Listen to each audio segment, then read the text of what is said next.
Hello team, welcome to another ATP Geopolitics video with myself, Jonathan MS Pearce. Ukraine War News Update, first part thereof for the 21st of July 2024. Sorry about not producing the content I would normally produce yesterday. I had to have a couple of pre-records scheduled in there due to being very busy. Summer is here with us and my boys are just about to finish their summer term and holidays are going to be here and it's going to be a lot more chaotic. I have a feeling I'm sinking, not swimming at the moment. And so just sorry about that. Anyway, and typically due to YouTube restrictions that are hitting every single one of my first videos that I release on a daily basis, I'm having to blur out some things and cut stuff up, and hopefully this works, but who knows. Let's go to the Ukrainian general staff figures for the Russian losses for the day before. All the usual caveats apply, of course. 1,100 personnel lost. That's an uptick in that category. In fact, we are seeing an uptick in a number of categories here. Personnel losses going up above 1,000 again to 1,100 is pretty significant and probably indicates some increased activity along the front lines, along with just a tad above average or fairly much on average for the tank losses at 9.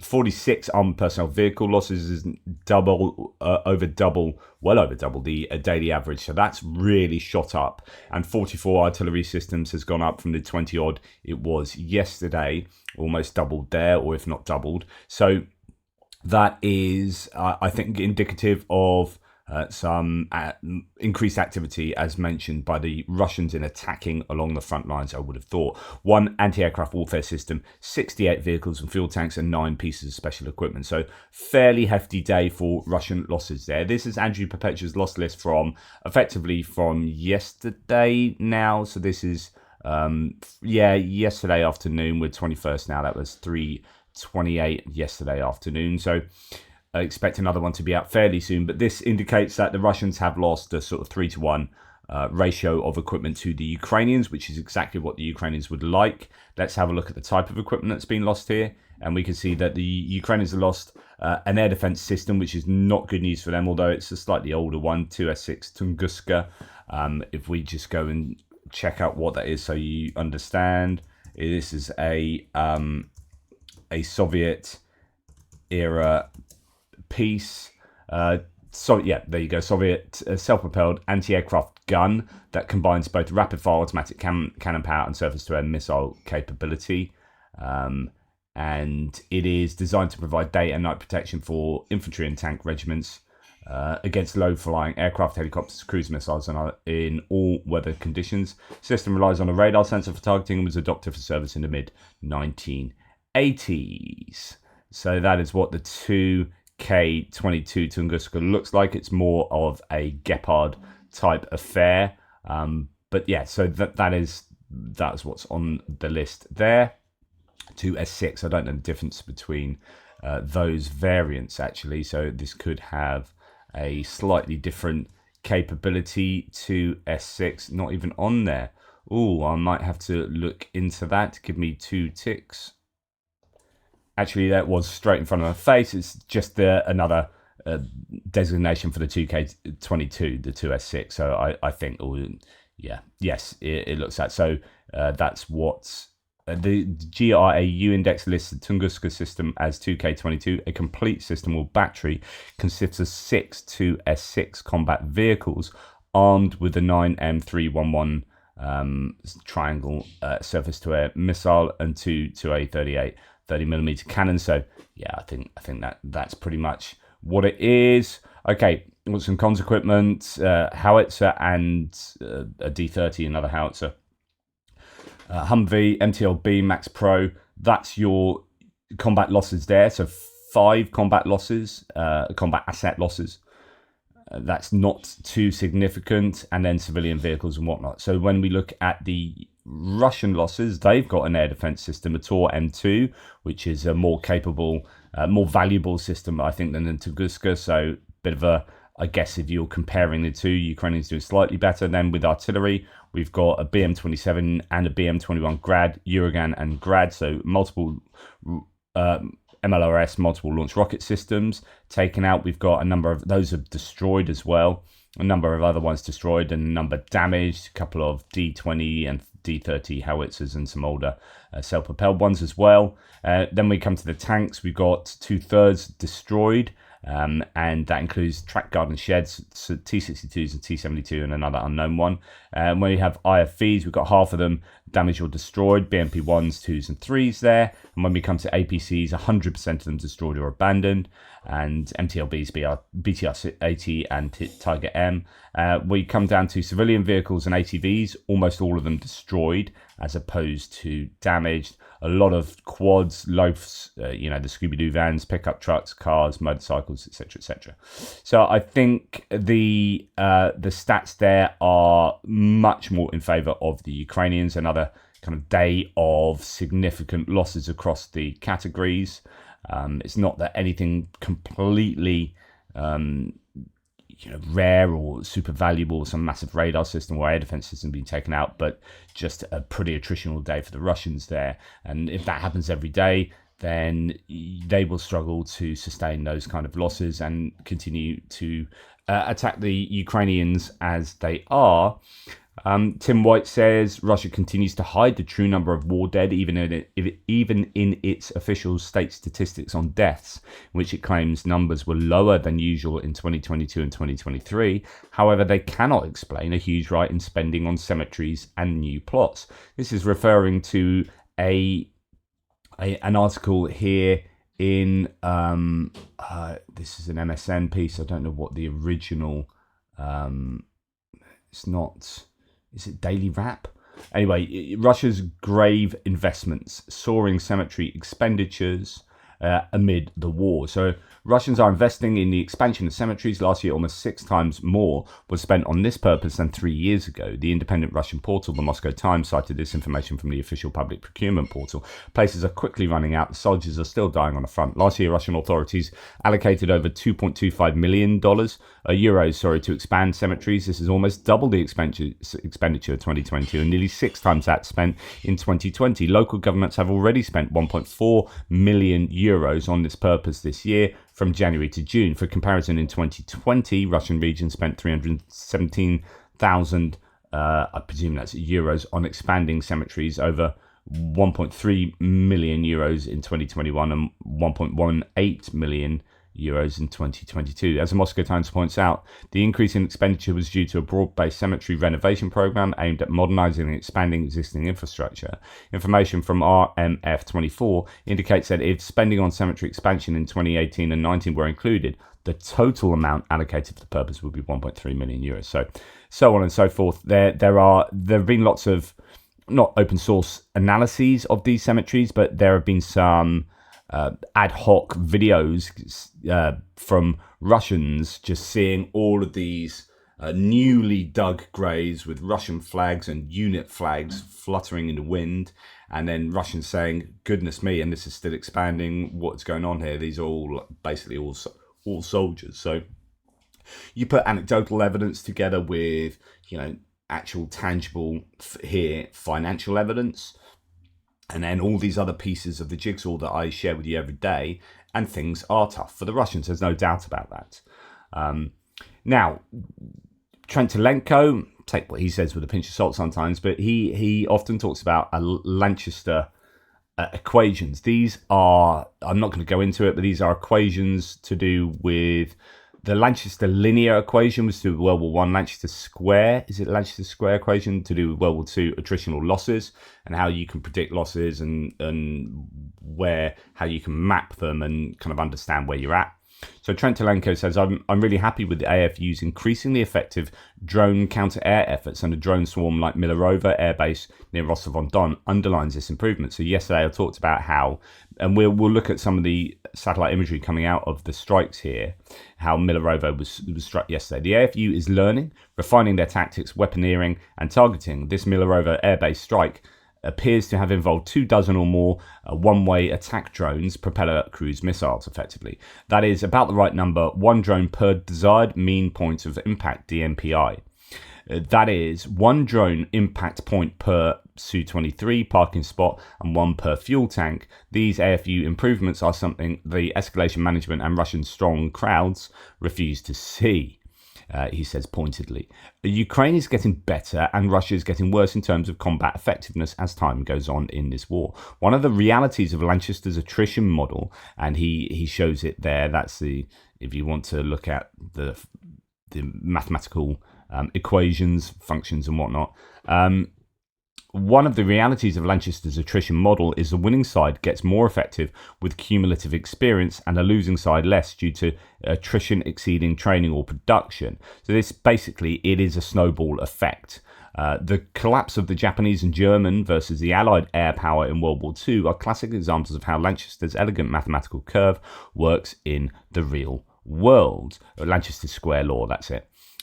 We are now starting to see a lot of real world evidence. Russian artillery is going down the path of World War II Japanese and German air power went.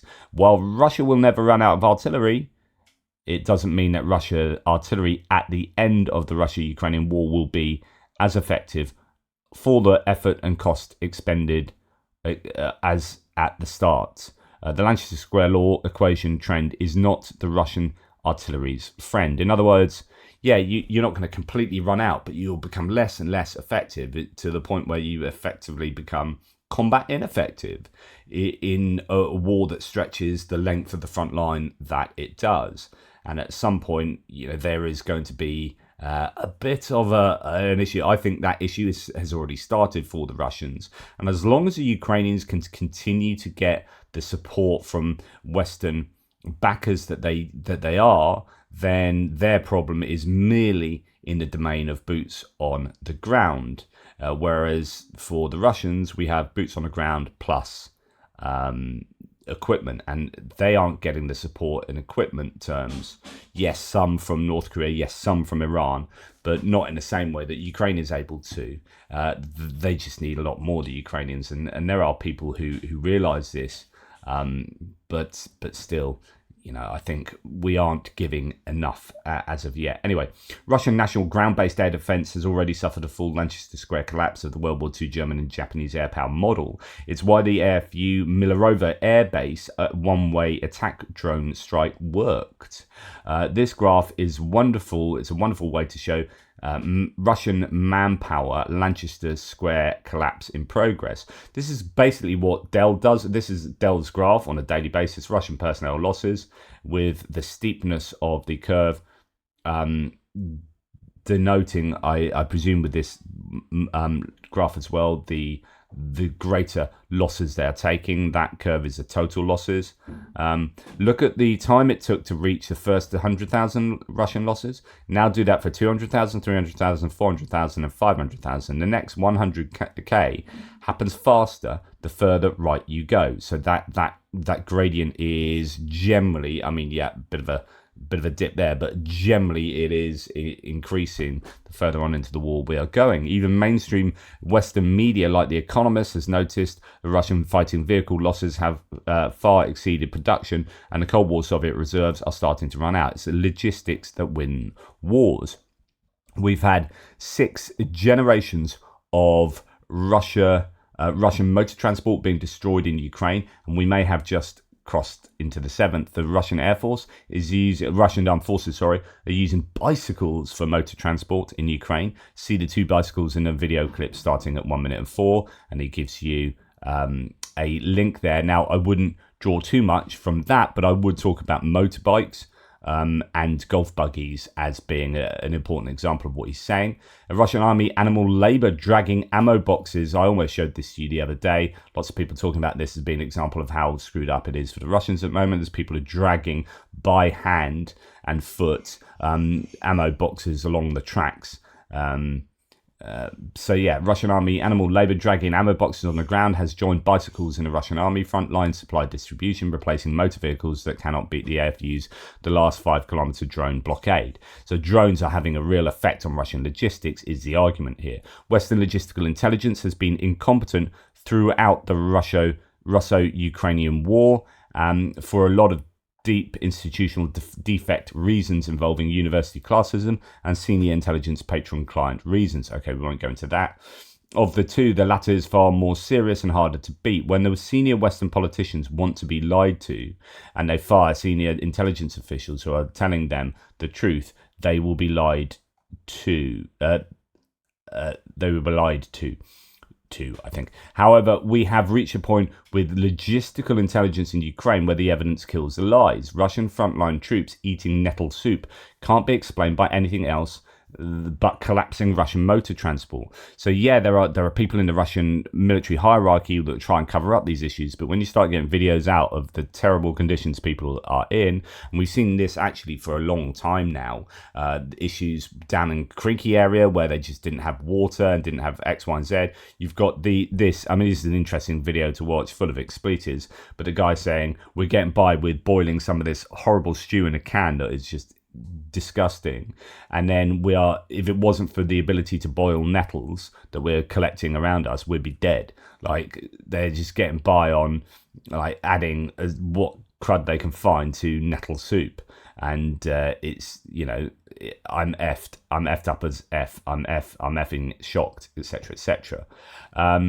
Now, is that just a one-off anecdote? But yeah, but no, we are seeing lots more. I won't show you actually. Oops, I won't show you that. So you've got maggot therapy coming in as well. So there was some really bad injuries on that video that I didn't want to show you. And Trentelenko says, and the collapse of Russian transport has affected Russian casualty evacuation, such that Russian military doctors have resorted to maggot therapy to save the lives of Russian soldiers from gangrene. And he says, maggot therapy is evidence of the complete regression of the Russian army medical system into the 1850 Crimean War due to the lack of motor transport. Maggot therapy is an improvisation to remove gangrenous tissue that the maggots consume, leaving only live tissue, absent medical supplies to remove the gangrene surgically due to a lack of motor transport. This is the best improvisation Russian army doctors have. And then, yeah, maggot therapy there. I've got to compliment the smart Russian doctors who improvise maggot therapy to save lives of otherwise dying mobics in a crisis. But the size and depth of the necrotic tissue in these wounds points to a motor transport Kazovac failure. Whatever success Russian doctors have here in saving a life, it's unlikely that the soldier will ever fight again with massive chunks of musculature lost. Multiply the social burden of hundreds of thousands of Russian army vets with wounds like this, missing limbs and traumatic brain injury from drone hits will be immense for coming decades for a nation too zombified by Russian exceptionalism propaganda to care. Lancaster comes for nations. See the Tsarist Russia 1917, as well as armies. In other words, the equations can be applied to whole nations, possibly.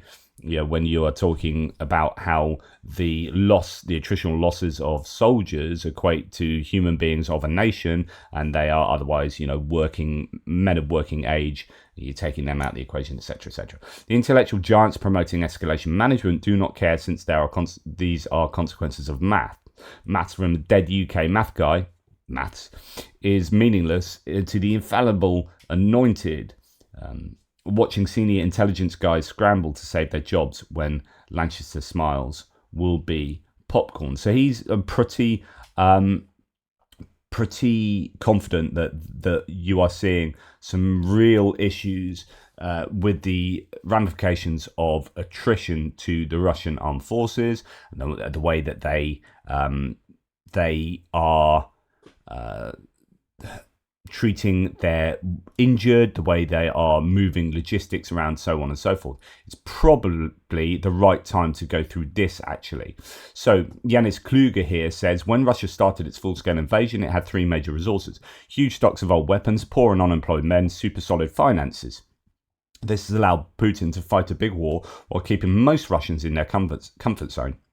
Lots of guns and butter. All three are not limitless, though, and the economic consequence of that is inflation. Inflation is a result of urgently ramping up military production, pulling men from the labour market and sending them to the front, and from weakening trade and fiscal balances. So the question for Putin is more and more: guns or butter? War in Ukraine or a nice comfort zone for most Russians? That is, should he switch to a real war economy? So far he actually hasn't, is the argument. Should he do another round of mobilization and raise taxes?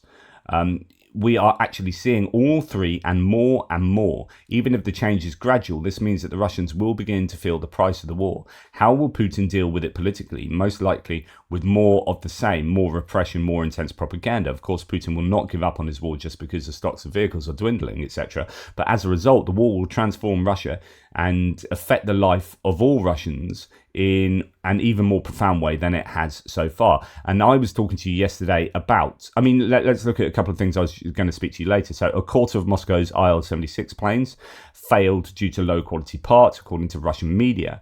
The Investigative Committee of Russia has opened a criminal investigation against the supplier of failed wheel bearings. Okay, another example of things being difficult behind the scenes in Russia, and more protests in Russia over ever increasing power cuts. Yesterday in Krasnodar, after the largest protest, authorities appeared to divert electricity there from other areas such as Anapa and Yeysk, where these residents recorded a message for Putin about 12-hour daily blackouts. Things are really difficult, and this, I think, just goes to show the challenges Russia are up against in terms of all of these variables reaching critical levels. And at this point, what you don't want is to then espouse appeasement. So this is taken from, I think, the Darkest Hour film about Churchill and, the Dunkirk, and how difficult it was for him, and what was that the time to appease Hitler and appease the growing threat of German fascism. Now is the time to negotiate in order to obtain the best conditions possible. Hitler will not insist on outrageous terms. He will know his own weaknesses. He will be reasonable. When will the lesson be learned? When will the lesson be learned? How many more dictators must be wooed, appeased, good God, given immense privileges, before we learn? You cannot reason with a tiger when your head is in its mouth. So I think that pretty much sums up, where I stand on appeasement right now. So going on to a couple more elements of losses here. A HIMARS strike has precisely eliminated a Russian Buk unit, so that's an air defense system. The Russian air defense system instantly cooks off when being hit by the tungsten ball rain. So that's another loss for the Russians. We'll come on to a potential Russian strike that's, I think, could be very serious in the strikes section. But I often talk to you about Russia on fire, how there are so many fires. And I have talked to you previously, although it's probably a year ago now, that these are problematic. These aren't just, I'm not showing you random fires that fit into the statistical situation that is normal for a year in Russia. Okay, there have been previous analyses, in fact, by Molfar. Rebar's done an analysis as a very pro-Russian source, saying actually they are anomalous, and the types of fires and the frequency of fires are far more than you would expect just from an average sort of Russian year. Well, there's another analysis that's been done by Molfar. Thanks to someone for pointing this out to me. Fires in Russia will continue unabated in 2024. Fires at energy facilities have led to blackouts in several regions, and there's also been a noticeable increase in incidents at military facilities. In an analysis by Molfar, we offer a detailed analysis of fires in Russia from January to April 2024, so only that 3-month period. We will also, or was that a 4-month period? I guess it depends whether it's the beginning of April or end of April. We will also compare the data with the same period last year and outline the overall trend since the beginning of Russia's full-scale invasion of Ukraine. A total of 262 fires have been recorded in Russia since the beginning of 2024. In comparison, there were 939 fires throughout 2023, excluding domestic fires. This indicates that from January to April this year, nearly 30% of the total number of fires from last year occurred. Let's examine this in more detail. And you've got to remember that last year's fires were already massively increased, and 2023's fires were also increased. So, if you are going to, even if you're going to keep level with last year, you are going to have a problematic year for Russia in terms of fires. We are operating, or Russia is operating at an increased level of fires. We observed that in February and March 2024, the number of fires significantly decreased. This decline may be related to seasonal factors. However, by April 2024, the statistics returned to the level seen in the autumn of 2023. Last year's May and June remained the hottest for Russia, with 227 fires occurring over 2 months. And actually, we have seen, so this ends in April, what we've seen in May and June and July this year in Russia, I would expect those to be record-breaking months, or certainly up there, because I've seen an absolute ton of fires. With 227 fires occurring over 2 months, comparing the same period from the previous year, situation is slightly different. In January 2023, we noted 55 fires. In January 2024, the number increased to 88. On April 2023, we were at 60. There were 64 significant fires in Russia, while April 2024, there were 73. So while there's maybe a dip from previous months, actually, if you compare those months this year to the months last year, you have an increase. So there you go. Lots of fires in Moscow and Leningrad. So this was interesting. Since 2022, the number of fires at factories and warehouses has remained consistently high. In 2024, we see that 20 warehouses, including domestic construction, medical and electrical equipment warehouses, burn every month in Russia. 20 warehouses a month are burning in Russia. Goodness me, like, we get one warehouse a month in the UK burning, we'd be like, oh, what's going on here? And they're getting 20 a month every month. Since the beginning of 2024, 262 fires have been recorded at various facilities. Factory fires account for 42% of these, while warehouse fires account for 28%. So that 20 warehouses burning a month is only 28% of the fires a month, right? Goodness me.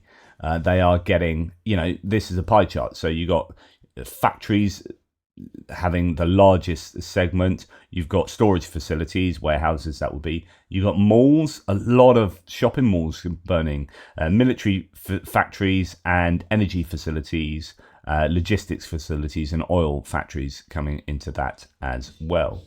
So on and so forth. I mean, what I'm going to do is go, 21 injured in a fire at a thermal power plant. Now, I don't think they'd include military strikes on these, but I'm not 100% sure.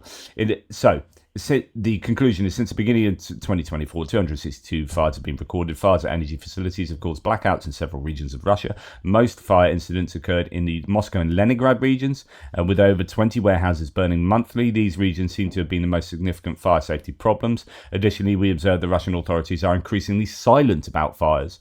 Overall, 1,607 fires were in Russia from the beginning of 2022 to the end of 2024, April 2024, that is, sorry. And this trend appears to be accelerating.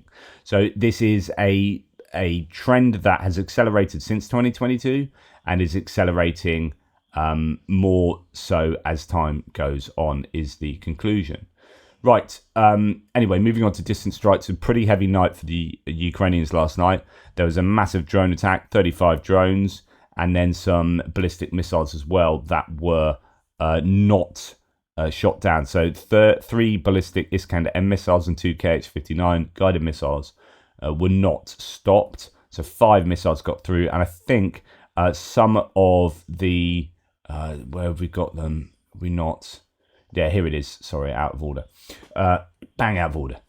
Ukraine downs 35 of 39 Russian drones, so 4 drones did get through. Russian forces also launched, as mentioned, those Iskander-M ballistic missiles and Kh-59 or 69 cruise missiles.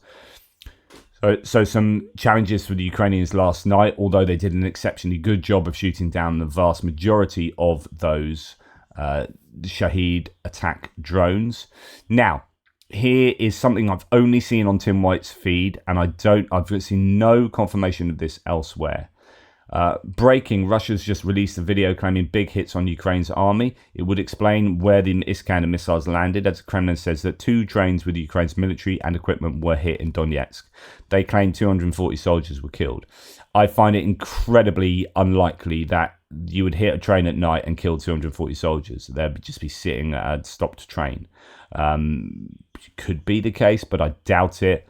And also, the thing about hitting trains is unless you hit the trains right up and down with like a load of missiles, you are going to cause, unless it's a big fuel train, then you're not going to cause massive amounts of damage. So as bad as this might be, with an Iskander striking a train at a railway station and maybe a big explosion here and there, I don't know that it's going to be as widespread as you might think, but still bad news. But I don't know any other details about this strike.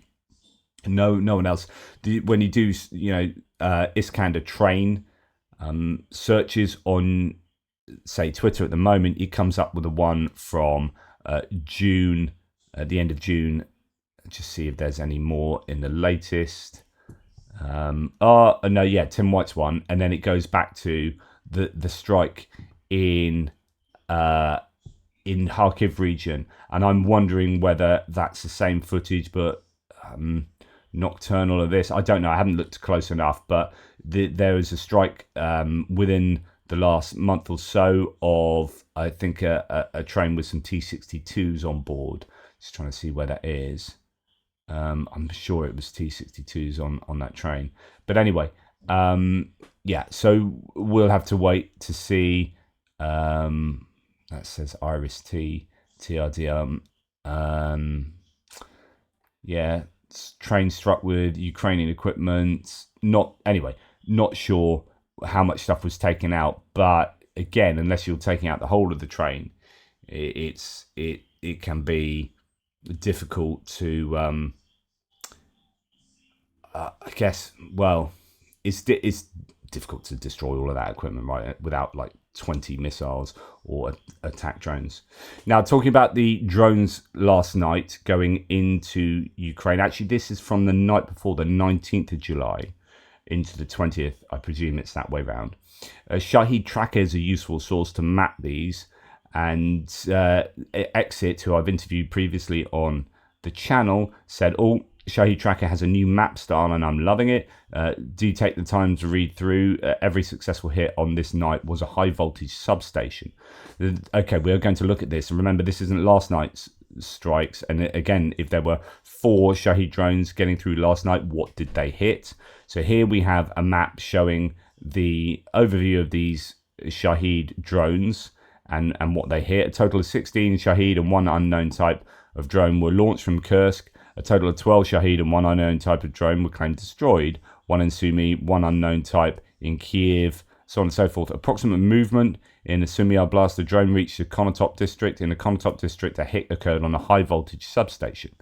In Poltava and Mirorod, the hit occurred on the substation, caused a fire in Mirorod. Power was lost with partial support via backup system. In Poltava, a hit occurred on a substation, causing 3,800 consumers to temporarily lose power.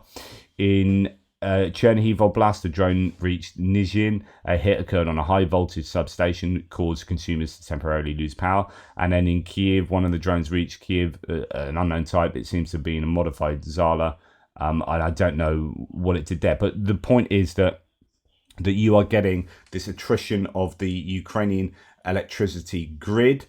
And here the Russians are clearly systematically targeting substations, possibly because Ukraine have done a pretty good job of that on Russia, and Russia are realizing, because we had that thread yesterday whereby they used to import components for their electricity grid from Ukraine. They now can't get that. They can't get that from allies of Ukraine, and they can't get replacement components from their own allies because they don't make the right type of stuff. And so the Russians are really struggling with their electricity grid at the moment, and might be taking that learning and saying, well, we can do the same to Ukraine. I don't know, I'm speculating here, but the Ukrainian electricity grid is getting hammered. We know that they've taken out a load of power stations over the last year. Well, it looks like that they're now working on a distribution network. Something to watch out for there. Now, Radio Svoboda publishes satellite images showing the aftermath of the Ukrainian strike the night before, on the Russian airfield Milarovo in the Rostov region. The images reveal 3 fire hotspots, one of a technical maintenance hangar, another in an open area, the third at a fuel and lubricant storage site. So I don't know that many planes will have been taken out in these strikes. So you've got an area there, and then here and here, I think, being listed. Oh yeah, and one over there. That's near to where the fuel depot is for the airfield, which are these 2 white spots there. I think they are the big oil containers. That they don't look to have been hit, but other things were hit, including a hangar. So that is one of the places hit. Looks like a hangar. That previous one just shown there, just flashed up, was more out in the fields, and therefore you can expect that to be the air defense system being hit at the airfield, I would guess, and then some other elements of the I presume, as it says, fuel and lubricants and whatnot. So someone else gives a little bit more detail. I'm re-uploading the corrected video showing the damage of the Russian Milarovo airbase after Ukrainian drone strike on the 20th. As seen on the Planet satellite image, there are 3 fire marks, one at the maintenance hangar, one in a fire in an open field, and one at a fuel depot. Still Google Earth images of the targets. Only the high-resolution imagery could answer the question about damaged planes. In the historical imagery, there's often a plane or 2 parked near the hangar, which was the first target in the satellite imagery. So don't know if any planes were damaged, but certainly elements of the infrastructure were taken out, and possibly air defense as well. Now, Russia, says Jürgen Naudit, is increasing the number of Tu-95MS near Ukraine. Last week, the transfer of 3 bombers from the Far East, AB Ukrainka, to Olenia and Engels 2, that's an airbase near Saratov, was noted. According to tracking, the purpose of such a transfer is unknown. Currently, 18 equipped aircraft are in service at the 2 airfields, 14 at Olenia and 4 at Engels. So they're bringing more in. Is that to do more bombing, or is that because they have issues with some of the planes that might have been, I don't know, sabotaged or taken out, or maintenance issues? Who knows? Right, moving on to other bits and pieces. As mentioned yesterday, Russian city of Krasnodar, people have begun blocking roads because of power outages. They complain they've been without light and water for over a day. That was yesterday. And we haven't had electricity for 3 days and nights. Old people are dying here. Residents of Krasnodar and Rostov regions have said Putin's electorate blocked the roads and demanded to give light. In Krasnodar, the police are already starting to hunt them down. So there have been some arrests of people. Of course, all of this discontent, this social discontent, is good for Ukraine, to the point where, as mentioned earlier, video of people complaining about the blackouts, 12-hour blackouts on a daily basis, have been sent to Putin. Whether he'll actually ever see them, I don't know. And I've spoken already about things crumbling behind the scenes, maybe. Now, I hope this isn't just kind of random anecdotes that have no bearing on actual sort of large-scale trends across Russia, but I think that there are cracks appearing in Russian society, in the economy, so on and so forth. And so that's that. That brings me to the end of today's video. Really appreciate your support. Thank you so much for watching. Take care, and I'll hopefully speak to you soon. Toodle pips.